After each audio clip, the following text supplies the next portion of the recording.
terkadang kita terpedaya dengan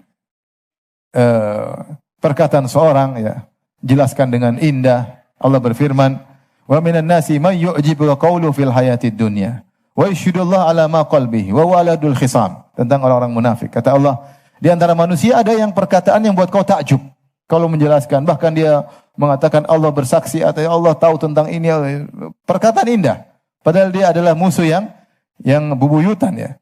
Aladul khisam, dia membenci Islam, tidak suka dengan dakwahmu. Tapi kalau dia berbicara menakjubkan. Sebenarnya ulama mengatakan kita ambil dari ini, jangan terpedaya dengan penjelasan seorang kalau ada dua orang yang bersengketa. Terkadang ada tetangga bersengketa, atau ada dua kerabat yang bersengketa, atau suami istri bersengketa. Kalau kita dengar dari pihak istri yang lapor, suami saya begini, saya begini, saya begini, saya begini, saya begini. Kita simpulkan, subhanallah, betapa sabar wanita ini. Betapa brengsek suaminya. Begitu kita dengar suaminya, istri saya begini, begini, betapa brengsek istrinya. Oleh karenanya, kadang-kadang kalau kita dengar satu pihak saja, kemudian kita akan memutuskan hukum. Di sini kita jahil, kita dengar berita tentang apa kita satu pihak. Kita nggak pernah dengar penjelasan dari yang satunya. Sehingga kita akhirnya mengambil sikap, menghukumi suudzon tanpa mendengar dari kedua belah pihak.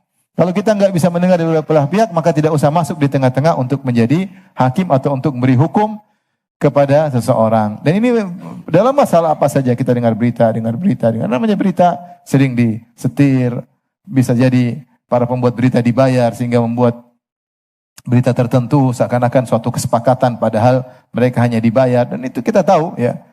Maka tidak serta-merta ada berita kemudian kita pasti benarkan. Kalau mau dengar dari dua belah pihak, ya.